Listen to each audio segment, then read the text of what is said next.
In Africa, being president comes with serious risks. It's not just about leading a country, it's about staying alive. Many of these leaders face threats from political enemies, rebel groups, and even members of their own inner circle. To protect themselves, they rely on armored vehicles, elite security teams, and constant surveillance. These presidents don't live like ordinary people. They move in heavily guarded convoys, sleep in secured residences, and rarely make public appearances without layers of protection. Here are the 15 most protected presidents in Africa. Beginning at number 15, Bassirou Diomaye Faye, Senegal. At just 44, he became the face of generational change in Senegal. But history has taught Africa one thing: youth doesn't exempt you from danger. Bassirou Diomaye Faye's rise to power was fueled by the people. But once in office, he quickly realized that reform comes with risk, and the presidency is not protected by hope alone. His security was immediately modernized. He rides in armored Toyota Land Cruisers, escorted by rapid response SUVs, motorbike outriders, and tactical drone surveillance. He authorized the recruitment of young cyber defense experts, counterintelligence officers, and sniper-trained guards under a reorganized presidential protection unit. Every speaking event undergoes a dual-phase security sweep, first for bombs, then for betrayal. While he speaks openly of unity and change, his security team is trained to act without emotion, because even in democracy, a bullet can erase a movement. At number 14, Mohamed Ghazouani, Mauritania. He doesn't speak often, but his security speaks volumes. Mohamed Ghazouani, a career military man, leads Mauritania with the quiet intensity of a general who knows the terrain, literally and politically. His armored convoys are optimized for the desert, modified Toyota Land Cruisers, camouflage pickups, and mobile sandstorm-ready escort vehicles. Every journey includes satellite surveillance, ground signal interceptors, and combat medics. He governs a country bordering the Sahel, a region increasingly overrun by jihadist groups. His security reflects that risk: fortified, flexible, and focused on early detection and silent action. Inside his palace, he's surrounded by military engineers, private intelligence analysts, and crisis response teams capable of deploying within 90 seconds. In a region where insurgents ride motorcycles and hide among shepherds,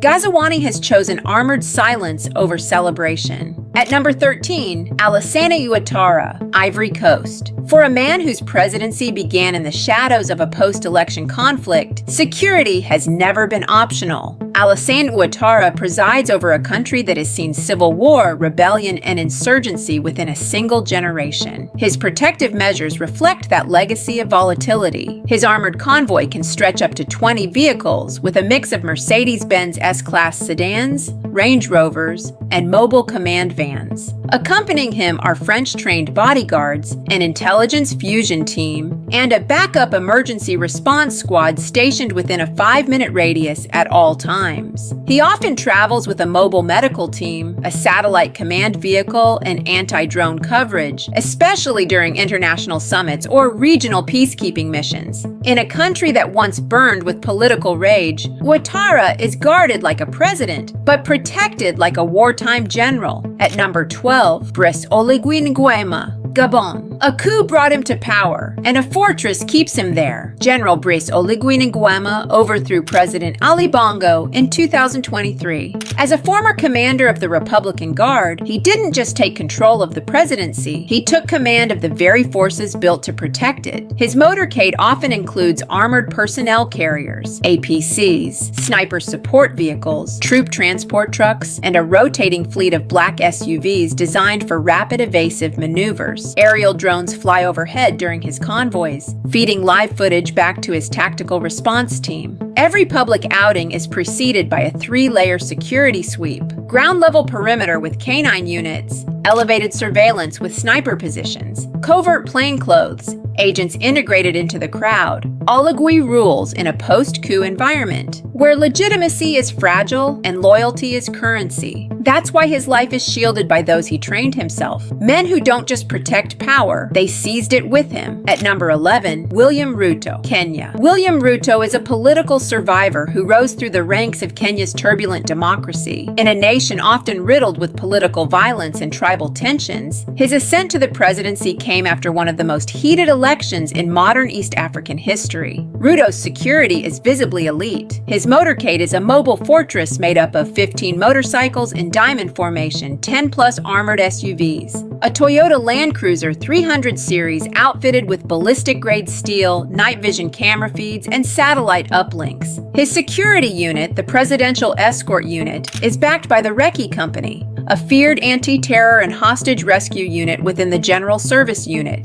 GSU. Before every event, intelligence units sweep the vicinity, while snipers and undercover teams secure rooftops and perimeters. Signal jammers are deployed, media access is tightly controlled, and airspace is sometimes temporarily restricted. Though Ruto tries to project accessibility to the public, his actual movements are carefully timed, diverted, and guarded. Because in Kenya, your popularity doesn't protect you, your security does. At number 10, Mamadi Doumbouya, Guinea. He once wore the uniform, now he wears the presidency. Colonel Mamadi Doumbouya came to power through a dramatic coup in 2021, overthrowing Alpha Condé. Since that day, he has surrounded himself with the type of security only a battle-hardened Special Forces commander can design. Doumbouya's personal convoy mirrors a military battalion. Bulletproof Humvees, combat-ready pickups, camouflage-clad bodyguards brandishing AK-103 rifles, and a heavily armored lead scout vehicle that clears every route. His protective circle is drawn from Guinea's Groupement des Forces Spéciales, GFS, the same elite unit he once led. These men don't flinch, they don't negotiate, they execute. At public events, Doumbouya is never more than a step away from his inner security ring. Each of them has been tested in live combat. Each of them has sworn personal loyalty. Unlike most presidents who inherit security, Doumbouya built his from the ground up, and in his world, that's the only way to be sure. At number 9, Emmerson Mnangagwa, Zimbabwe. They call him the Crocodile, a nickname forged in his ruthless political survival and sharpened by betrayal. Emmerson Mnangagwa didn't come to power through consensus. He succeeded longtime ruler Robert Mugabe after a tense military intervention in 2017. Ever since, he has ruled with one eye on progress and the other over his shoulder. In 2018, a grenade was thrown at him during a public rally in Bulawayo. He survived the assassination attempt, but everything changed after that moment. Mnangagwa's Mercedes-Benz S-Class is now custom armored to the highest European protection standard, B7, capable of resisting high-caliber rifles and explosive charges. He is flanked by a bodyguard formation of up to 50, many of whom are handpicked from the Presidential Guard unit, trained in close-quarters combat, counter-sniper operations, and dignitary extraction. His motorcade includes jammer trucks, anti-drone coverage, military ambulances, and vehicles equipped with electronic warfare equipment. When attending events, he is known to employ double decoy convoys and heavily encrypted communication relays. Even cabinet ministers often don't know which route he will take until he's already arrived. His security is more than presence, it's prediction. Because once you've been targeted, every moment becomes a calculation. At number 8, Abdel Fattah El-Sisi, Egypt. When you take power by force, you must protect it with force. President Abdel Fattah El-Sisi rose to leadership in 2013 through a military coup. Since then, he's fortified his presidency behind one of the most organized and mechanized security machines on the African continent. His motorcade includes the Mercedes-Benz S600 Pullman Guard, a 6-meter-long tank disguised as a limousine, designed to resist military-grade explosives and chemical attacks. Accompanying him are multiple decoy convoys, riot control vans, signal-jamming vehicles, and Republican Guard snipers stationed at every turn. El-Sisi's inner circle is protected by operatives drawn from military intelligence, national police, and counter-terrorism squads. Each of them is trained in rapid neutralization tactics, hostage rescue, and evasive protocol maneuvers. His movements are logged in encrypted systems, systems, with multiple alternate routes generated daily. When he arrives, there is no warning, just a wall of men, metal, and silence. At number 7, Paul Kagame, Rwanda. Paul Kagame doesn't lead like most presidents. He leads like a tactician. A former guerrilla commander who helped end Rwanda's genocide in 1994, Kagame now runs the nation like a strategic military operation, complete with surgical discipline and unmatched security awareness. His personal vehicle, an armored Range Rover Sentinel, is part of a sleek and silent convoy rarely seen by the public. Instead of dramatic motorcades, Kagame prefers minimalism, quiet black SUVs, motorcycle flanks,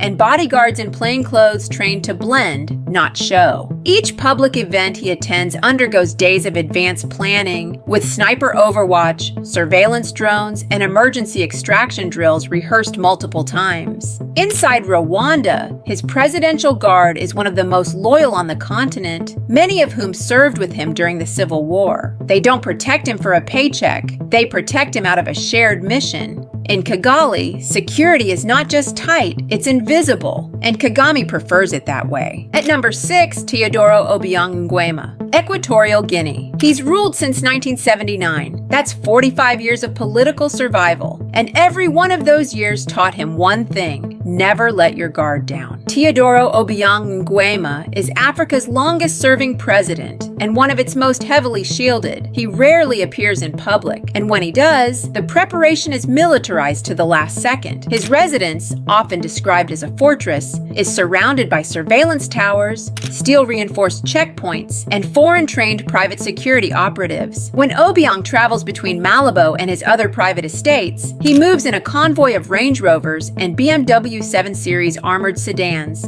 guarded by snipers, counter-drone units, and radio-silence vehicles. His personal guards are trained in Israel and Russia, and some reports claim they operate under a separate chain of command, independent of the national army, to ensure loyalty cannot be bought. With offshore oil revenues funding much of the operation, Obiang has turned his protection into an institution, one built to withstand anything: dissent, betrayal, or even a coup. At number 5, Joao Lourenco, Angola. To lead Angola is to oversee billions in oil exports, manage fragile political alliances, and guard against quiet enemies hidden behind boardroom doors and military uniforms. Joao Lourenco, a former defense minister and military strategist, assumed power with a clear understanding of the risks associated with his office. He immediately overhauled presidential protection protocols, replacing ceremonial units with battle-ready troops, intelligence-linked surveillance teams, and private security experts skilled in urban warfare and political espionage. Lourenco's motorcade moves with militant precision: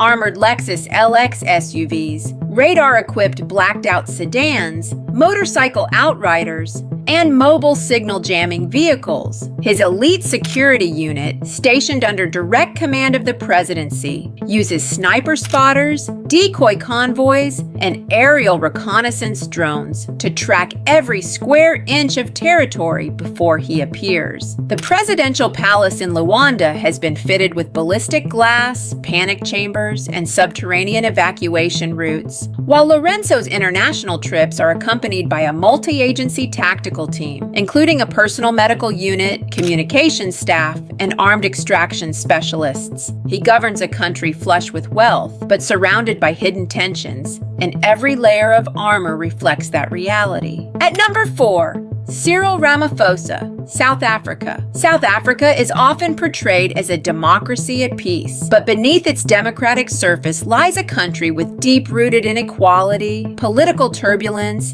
and pockets of violent crime. Cyril Ramaphosa, a former trade unionist turned billionaire businessman, understands the paradox of power. His presidency demands openness, but his safety requires isolation. His armored BMW 7 Series high-security model is fitted with blast-resistant undercarriage, bulletproof glass, oxygen masks, and a chemical attack countermeasure system. His convoy features motorbike outriders, armored Toyota and Mercedes support vehicles, and a SAPS counter-assault team. Ramaphosa's motorcade does not follow a fixed route. Instead, his drivers rotate patterns in real time using encrypted GPS and police escorts that can shut down highways within minutes. Presidential appearances are vetted by state intelligence units, and drone surveillance is employed as early as 48 hours prior to key events. In a country with one of the world's highest murder rates and rising political protests, the president remains visible, but never vulnerable. At number 3, Ibrahim Traore, Burkina Faso. He is young, defiant, and deeply symbolic, a soldier turned statesman who rose in the eye of Africa's storm. Captain Ibrahim Traore became the president of Burkina Faso in September 2022 through a dramatic coup that shook West Africa. At just 34 years old, he became the youngest head of state in the world. But with youth came peril, and with power came enemies, seen and unseen. Since taking office, Traore has waged a two-front war, one against rampant Islamist insurgents that have destabilized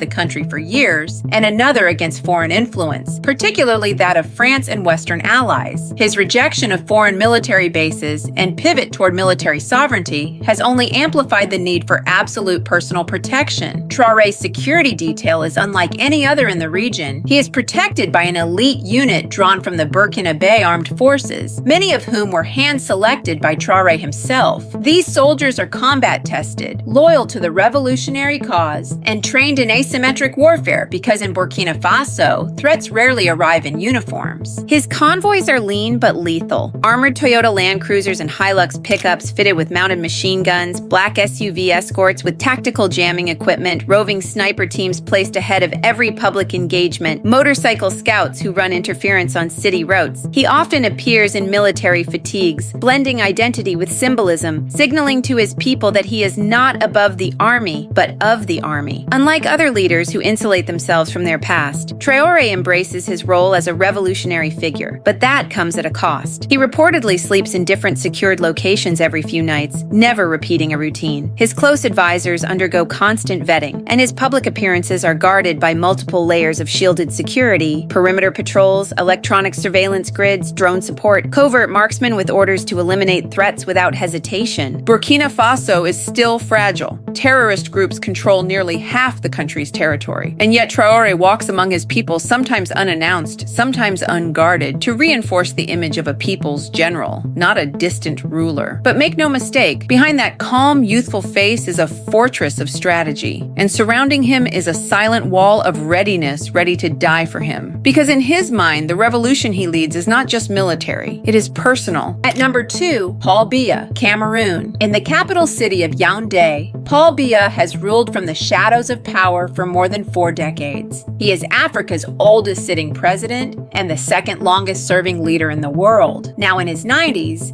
Biya rarely makes public appearances, and when he does, it is under intense, choreographed protection. His presidential security structure is a blend of traditional elite units and modernized special forces. He travels in a $500,000 Range Rover Sentinel, designed by German armor specialists to withstand ballistic attacks and IEDs. The limousine, nicknamed the Rolling Tank, has bulletproof windows, run-flat tires, and an emergency oxygen system built into the cabin. His motorcade includes armored Toyota Land Cruisers, motorcycle outriders, counter-surveillance vans, and often horseback guards for close ceremonial security. Reports indicate that Biya's personal security team includes foreign-trained specialists from Israel and France. He is often flanked by heavily armed guards who rotate in shifts to avoid fatigue or predictability. When traveling internationally, he is accompanied by no fewer than 20 personal bodyguards, each assigned to a specific threat category, ranging from close protection to technical surveillance to medical extraction. Biya's official movements are classified, his arrival times are withheld until the last minute, and even presidential media crews are kept at a distance. Because when you've held power for 40 years, every second alive is already a victory. He's the most cautious. Finally, at number 1, Bola Ahmed Tinubu, Nigeria. As president of Africa's largest democracy, Bola Ahmed Tinubu doesn't just lead a country, he navigates a minefield. Since his inauguration in 2023, he has faced unrelenting political pressure and security crises. Nigeria's challenges are multi-layered. Extremist violence in the north, banditry in the northwest, secessionist movements in the southeast, and endemic political rivalries from within. To maintain control, Tinubu's security detail has become the most formidable in Africa. His motorcade, often described as a moving fortress, features more than 20 vehicles, including armored Mercedes-Benz S-Class sedans, dozens of DSS, Department of State Services, SUVs, motorcycles, surveillance drones, and signal jammers that scramble nearby electronics. His elite Presidential Guards Brigade, a special military force reporting directly to the presidency, operates with combat-ready battalions, sniper teams, tactical rapid response squads, and surveillance command centers within the fortified grounds of Aso Rock Villa, Nigeria's presidential residence, often referred to as West Africa's most protected zone. When Tinubu travels, domestically or internationally, he is accompanied by over 10 personal guards, trained in foreign anti-terror techniques, hostage prevention, and urban extraction. Even his aircraft, customized Gulfstreams and Boeing business jets, are fitted with counter-missile systems and secure digital networks. His wealth of political enemies, the country's volatile terrain, and the history of previous assassination attempts on past leaders make one thing clear: Tinubu cannot afford to blink.